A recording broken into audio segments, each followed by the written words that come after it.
Hello, my name is Reagan, and this is a video about how I made my Apache cushions. We wanted to reupholster and redo all the cushions in our camper, so I bought two 3-inch king-size foam mattresses from thefoamfactory.com, and this is me unpackaging them. One king-size mattress will fit on the bed, and the other one I'm going to cut up and make bench seats out of.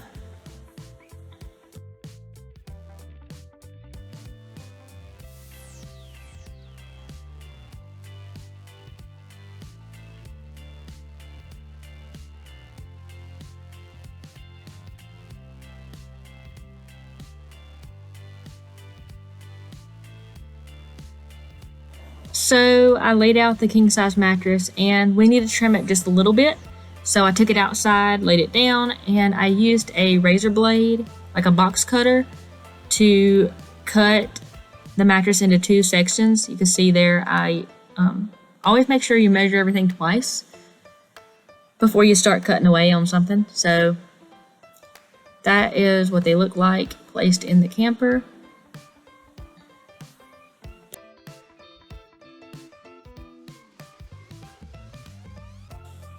So now I'm going to cut the bench seats out, and I used an electric kitchen knife for this.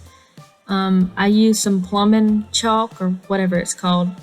Normally you flick it up and let it hit the ground and it leaves a chalk line, but I just pressed my finger against it and used that to create a straight line to cut this foam out. And the kitchen knife, I would run it against the side of the table to help me get a straight line. My helpers came in.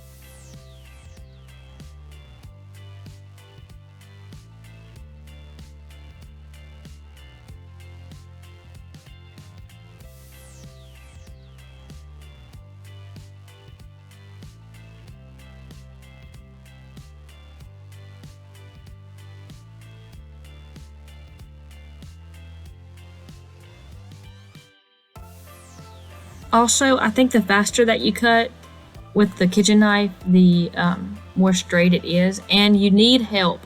If you do it by yourself, you will get one that looks like that left top cushion. Boy, man, that looks bad, but you know, gives it character.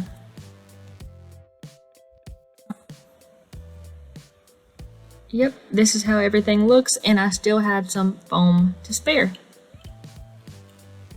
So now it's time for how I made the couch cover or cushion covers. That is all laid out, cut, and ready to be sewn together.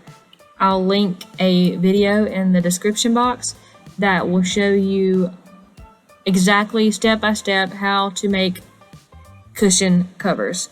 And this video was the one that I went by, and it really helped me out and made awesome covers. So the one difference though that I did was in the video he uses a basting tape. So if you're going to use that, I would buy his recommended basting tape, because I went to Hobby Lobby and bought a hemming tape, and it ended up like gumming up my machine, my sewing machine, and the thread would stick to it. And it could be that, you know, maybe I just don't know how to work a sewing machine as like a pro or something, but yeah, it didn't work. So I ended up just pinning everything together old-fashioned and just pulling the pins out as I was sewing it, and it ended up working great. This was my last cushion, and at this point it was definitely wearing on my knees and my back. Man, it was killing me, but I would recommend maybe doing this on a big table, dining room table or something. but I just had my grandmother's floor to work on. So I pinned everything together, and at this point in the YouTube tutorial, you undo the zipper and then you go and sew it. So that's what I'm doing right now.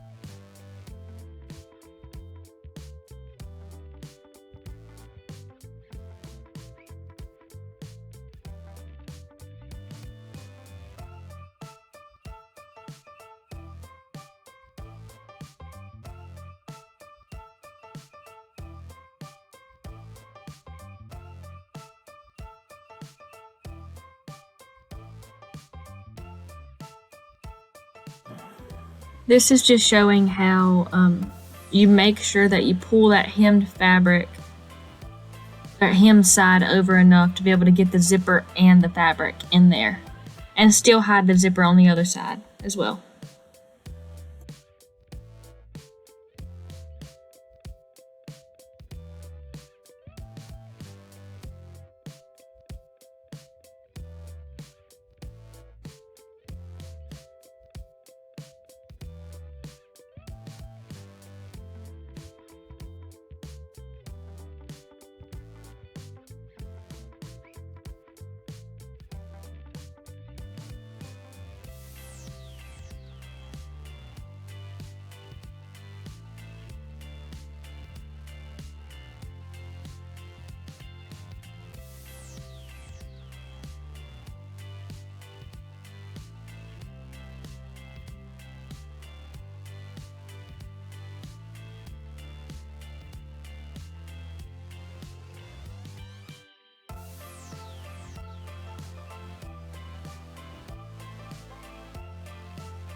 So this was my final cushion cover done. I was excited to see what it's going to look like with all of them in the camper. So this is what it looks like on the cushion itself. It's not perfect, but you know, I think I did a pretty okay job. It zips good. I can take them off and wash them if I need to. So I was happy with it overall. And this was the final look with the cushions in the camper.